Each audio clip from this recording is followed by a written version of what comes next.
हमारी आज की कहानी वाकई में सभी के होश उड़ाने के लिए काफी है। ये कहानी एक ऐसे सास और बहू की कहानी है जो आपको सुनने के बाद ये सोचने पे मजबूर कर देगी कि क्या सच में कोई सास अपनी बहू के साथ ऐसा कर सकती है। और फिर जब उसने एक बच्चे को जन्म दिया और उस बच्चे को देखने के बाद हॉस्पिटल में मौजूद सभी लोगों के होश उड़ चुके थे। तो नमस्कार दोस्तों, अगर आप हमारे चैनल में नए हैं तो चैनल को सब्सक्राइब जरूर कर दीजिएगा। आपका एक सब्सक्राइब हमें मोटिवेट करता है ऐसे ही अच्छे वीडियो लाने के लिए। तो दोस्तों चलिए कहानी में आगे चलते हैं। दोस्तों ये कहानी एक ऐसे परिवार की है जिसके बारे में किसी ने कभी सोचा भी नहीं था। एक पति पत्नी जिसमें पति का नाम अमित होता है और पत्नी का नाम माया होता है। अमित और माया जो अमित के पिता थे वह एक टेलर थे और बहुत ही उनके माता पिता ने गरीबी देखकर दो भाई और एक बहन को पाला था और उन्हें अच्छा शिक्षा दिया था और उन्हें बहुत ही अच्छी जगह पे पहुंचाया था जहां आज अभी सभी अपने पैरों पे खड़े थे। अब अमित की शादी जब माया से कराई जाती है तो माया के शादी के कराने के 3 साल के बाद अमित के घर में कोई भी बच्चा नहीं होता। ये बात अमित की माँ को बर्दाश्त नहीं होती है और वो बहुत कोशिश करती है क्योंकि अब उन्हें लोगों से शर्म आती थी और इतनी शर्म आती थी कि वह इस चीज को बर्दाश्त ही नहीं कर पा रही थी कि उनकी बहू माँ नहीं बन रही है। खैर एक दिन होता कुछ यूं है कि अमित अपने बिस्तर पे सोया रहता है और जब सुबह को उठता है तो देखता है कि घर में कोई नहीं है। ये चीज देखकर उसके घर में होश उड़ जाते हैं क्योंकि जब भी वह सुबह उठता था तो उसकी पत्नी चाय पानी लेकर उसके पास ही खड़ी रहती थी, लेकिन आज उसकी पत्नी उसके पास नहीं खड़ी थी। ये बात अमित को समझ नहीं आ रही थी कि आखिर मेरी पत्नी गई तो गई कहाँ, वो भी मुझे बिना बताए।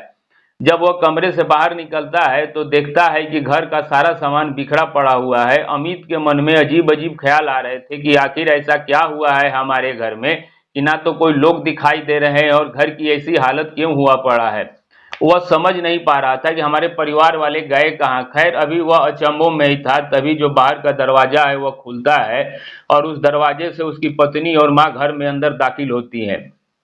अमित जब अपनी पत्नी और माँ को देखता है तो मानो उसे जान में जान लौट आती है और उसके बहुत सारे मन में अनहोनी का जो ख्याल आ रहा था, लेकिन जब अपनी पत्नी और माँ को देखता है तो उसके मन के सारे ख्याल शांत हो जाते हैं।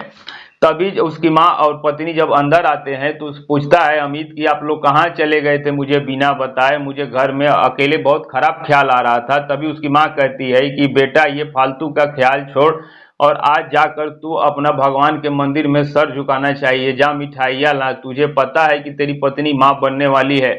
ये बात सुनते ही अमित के चेहरे पे मुस्कान लौट आती है और उसको कितने दिनों से चाहत थी कि उसके भी घर में बच्चा हो। अमित जब सुनता है तो उसके घर में खुशी का कोई ठिकाना नहीं था, लेकिन जब अमित ने अपनी पत्नी माया के चेहरा देखा तो उसके चेहरे पर वो खुशी नहीं देख पा रहा था, जिस कारण वो समझ नहीं पा रहा था कि आखिर माया इतने दिनों बाद गर्भवती हुई है तो वो खुश क्यों नहीं है।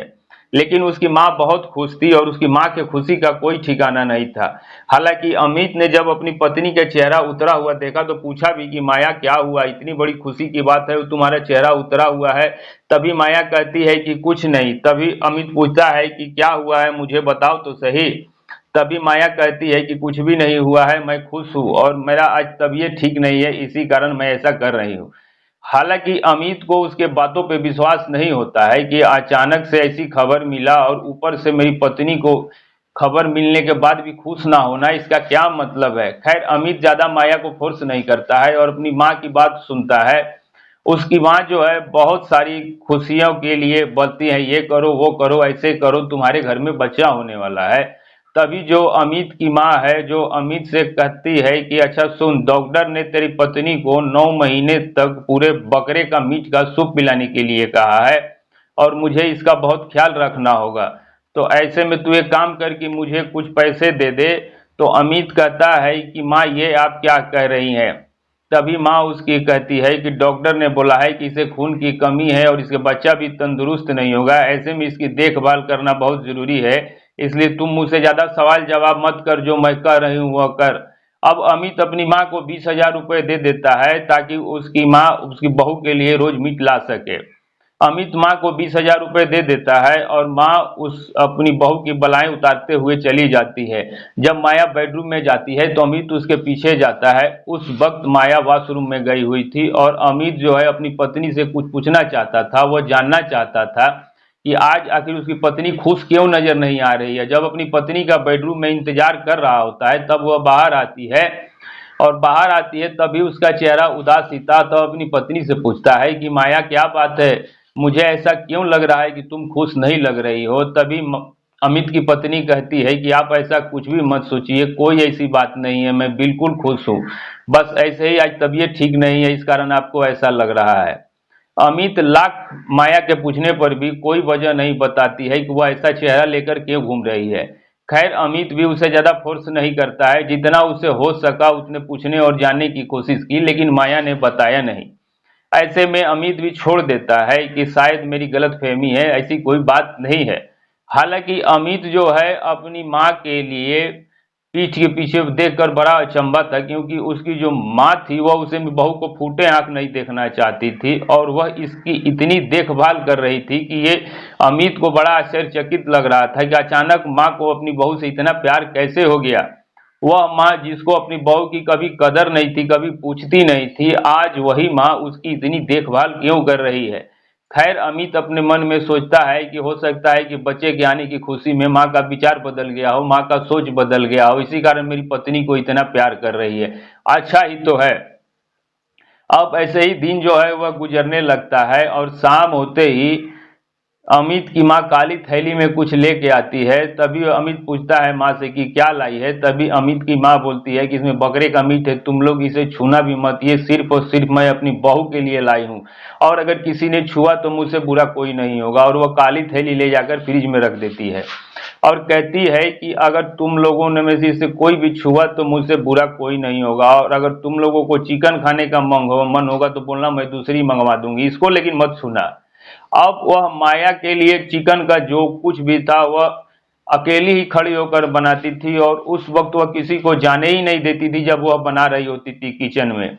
ये बात अमित को बड़ा अजीब लगता था कि ऐसी भी क्या बात है, अगर माँ ये सब चीज बना रही है तो इसमें छिपाने वाली चीज क्या बात है, इसमें ना जाने की क्या बात है। लेकिन माँ ने सभी को मना कर रखा था कि जब तक मैं किचन में बहू के लिए सूप बनाऊंगी कोई नहीं आएगा। और ऐसे ही बनाकर अमित की माँ माया के लिए सूप लाती थी और जब डाइनिंग टेबल पर उस रात सूप लेकर बैठी थी तभी उसकी बहू और उसके घर वालों के मन में अजीब सा ख्याल आया और किसी को नहीं लग रहा था कि यह क्या चीज है।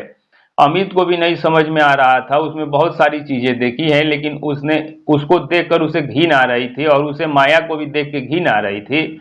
लेकिन अब माया ने बोला कि मुझसे नहीं पिया जाएगा, तो वह उसे डांटने लगती है और कहती है कि ज्यादा तुम चालाक बनने की कोशिश मत करो, तुम आजकल की लड़कियां जानबूझ के ऐसे करती हो ना कि जैसे लगता है कि तुम लोगों को समझ नहीं है, बाकी चीजों में तुम लोगों की बहुत समझ है, डॉक्टर ने बोला है तो तुम्हें ये लेना ही होगा।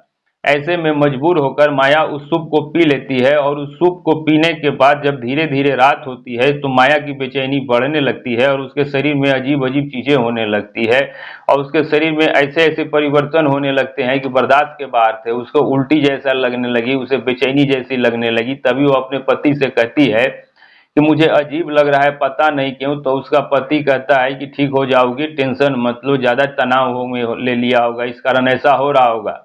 ऐसा ऐसा कुछ दिन करके बीता। जब भी उसकी माँ सूप पिलाती तो अपने बार बार अपने पति से कहती, तो अब पति नहीं रोक पा रहा था और अपनी पत्नी की तकलीफ भी उसे नहीं देखी जा रही थी। तभी वह कहता है कि चलो मैं तुम्हें कल डॉक्टर के पास ले जाऊंगा। जब ये बात माँ सुनती है तो उसके गुस्से का पारा चढ़ जाता है और कहती है कि तुम लोग पागल हो गए हो, ऐसा कुछ भी नहीं होता है। जब बच्चे होने वाले होते हैं तो थोड़ी बहुत तकलीफ होती है, कोई बड़ी बात नहीं है, कोई जरूरत नहीं है डॉक्टर के पास जाने की, ऐसे ही ठीक हो जाएगा। अभी कुछ दिनों तक इसे ऐसे ही तकलीफ रहेगी। अब धीरे धीरे जो तकलीफ थी वो माया की बढ़ने लगी और माया कहने लगी कि मैं मर जाऊंगी अगर मुझे ऐसी ही तकलीफ रही, तो मैं इस चीज को बर्दाश्त नहीं कर पा रही हूँ। ऐसे में अमित जो है वह अपनी माँ को छोड़ देता है, माँ की उपेक्षा करता है। माँ लाख गुस्सा करती है तो डॉक्टर के पास नहीं जाना है। तभी भी अमित अपनी पत्नी को लेकर डॉक्टर के पास जाता है। वो कहता है कि मेरी जिम्मेदारी है, मेरी पत्नी है, मैं जो चाहूंगा करूंगा, आप बीच में मत बोलिए। ऐसे में माँ को गुस्सा आ जाता है और कहती है जाओ, तुमको जो मन करे चाहो जो करो, और एक बार डॉक्टर के पास चली गई ना तो बार बार जाना पड़ेगा, हजारों बीमारियां और रहम पाल लोगी, जाओ लेकर जाओ। ऐसे में अमित अपनी पत्नी माया को डॉक्टर के पास लेके जाता है। जब पत्नी को चेकअप किया जाता है तो पता किया जाता है कि उसकी पत्नी का चर्बी बहुत ज्यादा बढ़ गया है, जिसके कारण सारी तकलीफें हो रही है। जब वह घर आता है तो पूछता है क्या बात है बेटा, तभी वह कहता है कि ये समस्या है। तब माँ कहती है कि मैंने तुम्हें पहले ही कहा था कि अगर डॉक्टर के पास जाओगे तो बहुत सारी बीमारियां बता देगा, लेकिन मेरी बात तो तुम लोगों ने सुनी नहीं है, भुगतो तो जो करना है करो। ऐसे में उसकी माँ जो है अपनी बेटे पे गुस्सा करके चली जाती है। अब अमित ने ये गौर किया था कि जब से उसकी पत्नी प्रेग्नेंट हुई थी तब से उसकी माँ रोज शाम को 7 बजे कहीं निकल जाती थी, और ये चीज वह बहुत दिन से गौर कर रहा था। उसकी माँ की हरकतें शंका में डाल रहा था। उसकी माँ तो कुछ कर रही थी जो सही नहीं है, क्योंकि उसके बहू के प्रति इतना लगाव अमित पचा नहीं पा रहा था। और फिर जिस तरह की वो हरकतें कर रही थी वह वाकई में सभी को शक में डाल रहा था कि आखिर ऐसा व्यवहार क्यों कर रही है। और रोज अमित ये देखता था कि माँ जो है शाम को 7 बजते ही चुपके से कहीं निकल जाती है, पता नहीं कहाँ जाती है, किसी को पता ही नहीं चलता है। लेकिन देखती है कि सभी घर वाले बिजी है, अपना काम निपटाती है और रोज शाम को निकल जाती है। तो अमित सोचता है कि वो अपनी माँ की सच्चाई पता करेगा और इन सब पीछे जो चीजों के पीछे जरूर कुछ ऐसा है जो माँ छिपा रही है। ऐसे में वो एक दिन अपने माँ के पीछे निकल जाता है। माँ घर से निकलती है और अपने साड़ी के पल्लू में एक बैग के जैसा कुछ छिपा कर घर से निकलती है। उसी वक्त अमित भी उसके पीछे ही जाने के चक्कर में था और वो भी उनके पीछे निकल पड़ता है। देखता है कि अब उसकी माँ जैसे ही घर से थोड़ी दूर पे जाती है तो सर पे एक नया शॉल डाल लेती है ताकि कोई उन्हें पहचान ना पाए, चेहरा ढक लेती है। और ऐसे में कर कर वह धीरे धीरे बहुत आगे तक चली गई। अमित भी उनका पीछा करते करते 3 से 4 किलोमीटर चला गया था। उसे समझ नहीं आ रहा था कि माँ जा कहाँ रही है। फिर सोचता है कि माँ को रोक के पूछ लूं, लेकिन पूछ लूंगा तो राज ही पता नहीं चलेगा माँ जा कहाँ रही है। ऐसे में वह माँ के पीछे पीछे चलता जा रहा था। तभी उसकी माँ एक जगह पहुंचती है, वह एक झोपड़ी के पास पहुंचती है और झोपड़ी के अंदर जाती है। और झोपड़ी के अंदर जब वो जाती है तो अमित झोपड़ी के बाहर खिड़की से खड़े होकर देख रहा था। तभी अमित देखता है कि एक गधे की बलि दी गई थी और उसी का जो मीट है उसकी माँ उस बेचने वाले से खरीदती है और कहती है कि भैया माफ करना, मेरी वजह से तुम्हारा इतना बड़ा जानवर, पहले भी तुमने 2 जानवरों को किया है और अब इसका भी क्या करना पड़ेगा, मैं तुम्हें इसकी भी कीमत दे दूंगी, टेंशन मत लेना। तभी वह कहता है कि नहीं मालकिन, ऐसी कोई ज़रूरत नहीं है, आप ले जाइए, पहले भी मुझे 2 जानवरों के पैसे दिए थे, मुझे पता है कि आप इसका भी दे देंगी। तभी वो कहती है भैया ये जानवर तुम्हें कितने काम आता है, लेकिन मेरे कारण बलि चढ़ा दिया, जाहिर सी बात है तुम्हारा नुकसान हुआ होगा तो मैं तुम्हारे नुकसान की भरपाई कर दूंगी। तो वह कहता है ऐसा कोई बात नहीं, जब ले जाइए, जब पैसा होगा तो दे दीजिएगा। ऐसे में ये चीजें जब अमित देखता है तो उसका खून खौल उठता है, उसे बर्दाश्त नहीं होता है कि उसकी माँ ये सब क्या कर रही है। तभी वो दरवाजा खोल के सीधे अंदर चला जाता है और अंदर जब उसकी माँ देखती है तो उसके होश उड़ के रह जाते हैं कि उसका बेटा उसके पीछे कैसे चला आया। तभी वो अमित से पूछती है कि तुम यहाँ क्या कर रहे हो। तब वह कहता है कि मैं आपके काले करतूतों को देखने आया था, आप ये सब क्या कर रही हैं माँ, आप इस उम्र में ये कौन सा ढोंग कर रही है, मुझे समझ नहीं आया। तब माँ कहती है कि मैं ढोंग नहीं कर रही हूँ, मैं जो भी कर रही हूँ सही कर रही हूँ। अब तूने मेरे सारी तपस्या को भंग कर दिया है, तुमने तोड़ दी, तुम्हारी हिम्मत कैसे हुई मेरी तपस्या को तोड़ने की। तभी वो कहता है कि माँ आप पागल हो गई हो और आप मेरी पत्नी के साथ बहुत बुरा कर रही हो। तभी उसकी माँ उसे श्राप देने लगती है और कहती है कि तुमने मेरे तपस्या को आज तोड़ा है तो तुम्हें मेरी बद्दुआ लगेगी और तुम्हारा देखना बेटा कितना बदसूरत पैदा होगा और तुम्हारी बीवी का क्या हश्र होगा। तुमने एक बूढ़ी माँ के साथ ऐसा किया है तो तुम्हें कर्मों की सजा जरूर मिलेगी। अब अमित अपनी माँ के मुंह से ऐसी बद्दुआ सुनकर उसके होश उड़ गए थे और वह डर भी रहा था कि कहीं मेरी माँ की सच में बद्दुआ लग गई तो मेरी बच्चे और पत्नी का क्या होगा। क्योंकि उसे पता लग चुका था कि वह बकरे के मीट का सूप नहीं था, वो गधे का सूप पिला रही थी। और वह कहती है कि अब तुम्हें नहीं पता कि तुम्हारी बीवी कितना बदसूरत बच्चा पैदा करेगी और क्या कुछ उसके साथ नहीं होगा। ये कुछ कहकर उसकी माँ वहां से निकल जाती है। दरअसल उसकी माँ को किसी साधु ने या फिर कुछ ऐसे लोग ने ऐसा बता दिया था, किसी इंसान ने, कि ऐसा करने से वह बहुत शक्तिशाली हो जाएगी और वह सबके सामने शक्तिशाली रहेगी और जो चाहेगी जिसको चाहेगी बस में कर लेगी।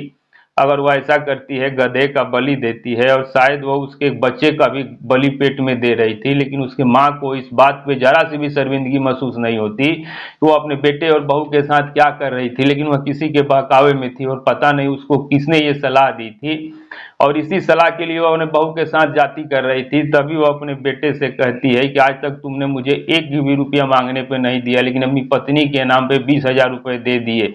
तुम्हें क्या लगता है कि मैं तुम लोगों की इतनी देखभाल के लिए बनी हूँ? तुम्हारी पत्नी की देखभाल के लिए?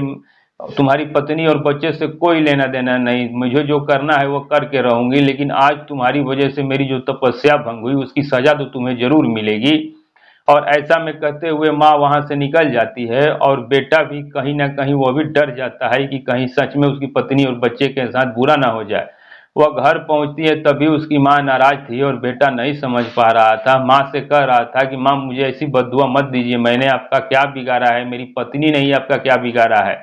तभी उसका माँ कहती है कि तुम लोग मेरे लिए आज तक किया ही क्या है, और तुम लोगों ने फिर मुझे एक नौकर की तरह ही समझा है, तो मैं तुम लोगों की फिक्र क्यों करूं? तुम्हारे लोग के साथ जो भी हो, तुम्हारी जिंदगी, मुझे कुछ लेना देना नहीं। अब ऐसे में कुछ दिन बीतता है, और एक दिन माया को बहुत पेट में जोड़ों की दर्द होती है। उसे अस्पताल ले जाया जाता है, और उसी दौरान जो है अमित की माँ को किसी जहरीले कीड़े ने ऐसा काट लिया था कि उसके शरीर में इतना जहर फैल गया कि उसके एक पैर को काटना पड़ा, और वो भी हॉस्पिटल में एडमिट हो गई। तभी वह अपनी माँ से कहता है कि माँ, आपने मुझे बद्दुआ दी थी, लेकिन देखो आपके बुरे कर्मों की सजा आपको मिल रही है। मैं आपको नीचा नहीं दिखा रहा हूँ, ना ही झगड़ा कर रहा हूँ, लेकिन आपने उस वक्त मुझे जो कुछ भी कहा था और जो कुछ भी मेरी बीवी बच्चे के साथ करने की कोशिश की थी, वह वाकई में गलत थी। शायद आप नहीं जानती थी, लेकिन देखिए आपको बुरे कर्मों ने आपको कितनी बड़ी सजा दी। आप अपाहिज हो गई और आपके एक पैर को काटना पड़ा। और जहाँ तक बात रही मेरी बीवी और बच्चे की, तो मेरी बीवी ने एक बहुत ही सुंदर बच्चे को जन्म दिया है। दोस्तों, अमित की पत्नी ने एक बहुत ही स्वस्थ और खूबसूरत बच्चे को जन्म दिया था, और अमित की पत्नी माया भी बिल्कुल सुरक्षित थी। तो दोस्तों, इस तरीके से उसके माँ ने जो बुरे कर्म किए थे, तो ऐसा उसके मन में भ्रम फैलाया गया था कि ऐसा अगर वह कुछ करेगी तो इतनी शक्तिशाली हो जाएगी कि जिसे चाहे बस में कर लेगी और जो चाहे कर सकती है। और फिर इसीलिए उसने अपने बहू के साथ ऐसा अत्याचार किया, और जो कुछ भी गलत कर रही थी भगवान ने उसे किए की सजा दे दी। वे अपने बहू और बच्चे को दुआ दे रही थी, लेकिन उसकी बद्दुआ उसे ही लगी, और जो सही था उसके साथ सही हुआ। अब अमित का बेटा और पत्नी जो है बहुत ही खुश हैं, और अपनी जीवन में खुशियों के साथ रह रहे हैं और अपनी जिंदगी अच्छा से व्यतीत कर रहे हैं। तो दोस्तों, मैं आपसे जानना चाहूंगा कि क्या ऐसे हालत में अमित को अपने माँ को अपनाना चाहिए, या फिर अपने माँ के साथ ही रहना चाहिए, या फिर पत्नी और बच्चे की सुरक्षा के लिए अपने माँ से अलग हो जाना चाहिए? आपकी क्या राय है, कमेंट करके जरूर बताइएगा। और आपको अगर कहानी अच्छा लगा हो तो लाइक करना मत भूलिएगा, और वीडियो को शेयर जरूर कीजिएगा। मिलेंगे अपने नए वीडियो में, तब तक के लिए नमस्कार।